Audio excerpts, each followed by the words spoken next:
हमारे साथ कानपुर से जुड़ गए हैं अजित कुमार सिंह जी। आप मजदूर नेता भी हैं और आप वामपंथी नेता भी हैं। खास करके इस बीच एक डेवलपमेंट हुआ है, जिस तरीके से कांग्रेस और सपा के बीच एग्रीमेंट हो गया, तो उससे एक उत्साह का माहौल बना इंडिया में।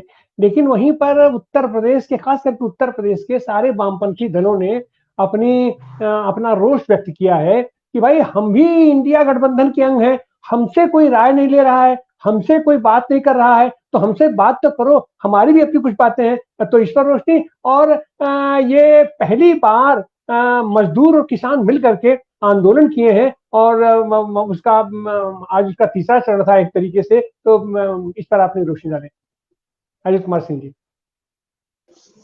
धन्यवाद आदरणीय तिवारी जी और सभी पैनलिस्ट को मेरा क्रांतिकारी अभिवादन। सवाल ये उठता है कि बहुत देर आए दुरुस्त आए वाली कहावत होती है कि देर आए दुरुस्त आए।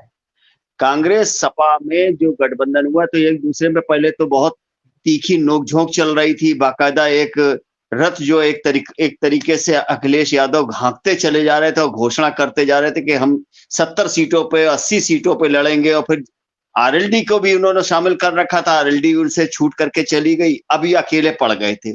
लेकिन अच्छा हुआ, कहते हैं ना कि जब जागो तब सवेरा वाली स्थिति है, तो जब जागे तब सवेरा, लेकिन कुछ देर से हो गई। अब जो सुबह होनी चाहिए तो वो दोपहर में बदल गई। अब दोपहर बदल गई है तो कांग्रेस तो अब क्या कहें, कांग्रेस के भी अहंकार ये भी है, नेचुरल अहंकार में डूबे हुए हैं। तो इन ऐसे लोगों में सबसे बड़ी दिक्कत यह है कि ये जनता की नब्ज को पहचानने में नाकाम साबित हो रहा है। पहला तो ये। दूसरा ये कि इंडिया गठबंधन बना बहुत अच्छा लग रहा, इसमें कोई शक नहीं है कि कुछ ना कुछ प्लस पॉइंट मिलेगा, भाजपा को बराबरी टक्कर मिलेगी।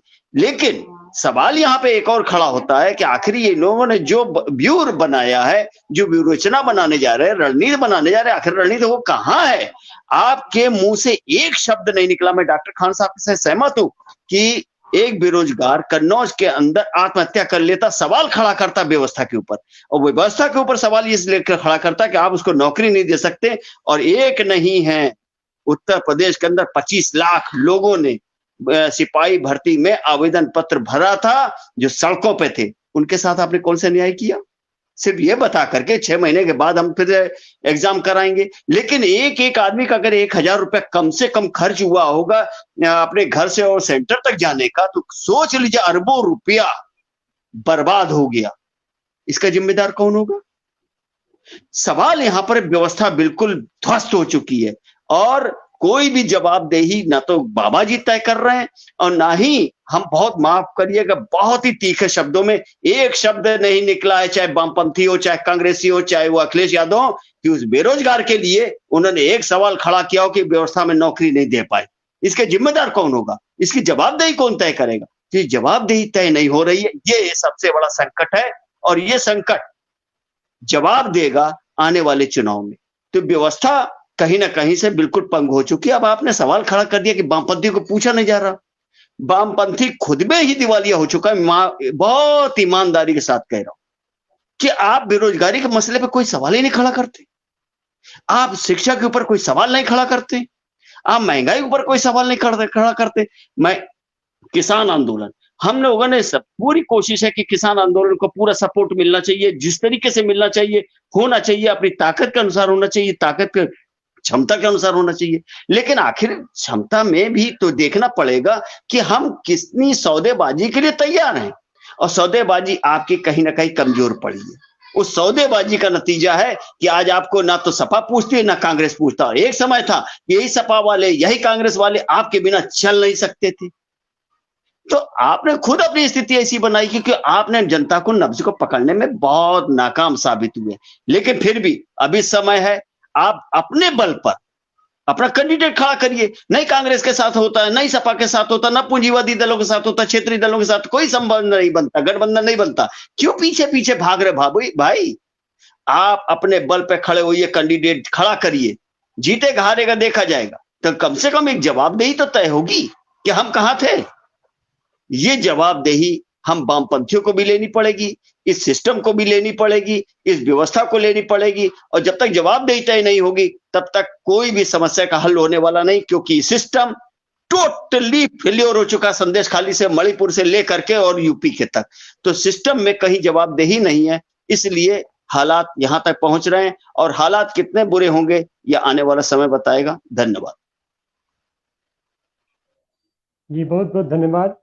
देखिए, देश में हो, आंदोलन में हो, राजनीति में हो, पूछ तो उसी की होती है जिसके पास ताकत हो, और ताकत उसी के पास होता है जिसके पास संगठन हो, संगठन उसी के पास होता है जिसके पास कार्यकर्ता हो, कार्यकर्ता उसी के पास आते हैं जिसके पास नीतियां हो, जिसके अपने सिद्धांत हो, जिसका अपना नैतिक बल हो। बाकी तो सब गैंग है, कोई जोर उठा करके अपना धन बल इकट्ठा करके, बांव बल इकट्ठा करके चाहे जो करे, और वो चीज कहीं ना कहीं से कम्युनिस्ट पार्टियों के पास है। लेकिन कम्युनिस्ट पार्टियां खुद ही अपने आप को भूल गई हैं, इन्हें खुद अपनी ताकत का अंदाजा नहीं है, इन्होंने खुद ही अपने कार्यकर्ताओं को समेटा नहीं, अपने संगठन को समेटा नहीं।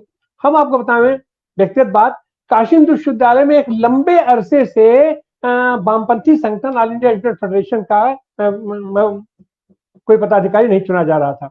जब हम वहां पहुंचे तो कुछ नहीं था, केवल 50-52 साथियों का हमारी टीम थी और हम चुनाव नहीं जीत पाते थे छात्र संघों में। लेकिन उसके बावजूद भी कोई भी छात्र आंदोलन ऐसा नहीं था जिसमें हमें प्रमुखता से सामने न रखा जाता हो। तो इस तरीके से कम्युनिस्ट पार्टियां आज की तारीख में रो रही हैं। सवाल है कि इतने दिनों से आप क्या कर रहे हैं?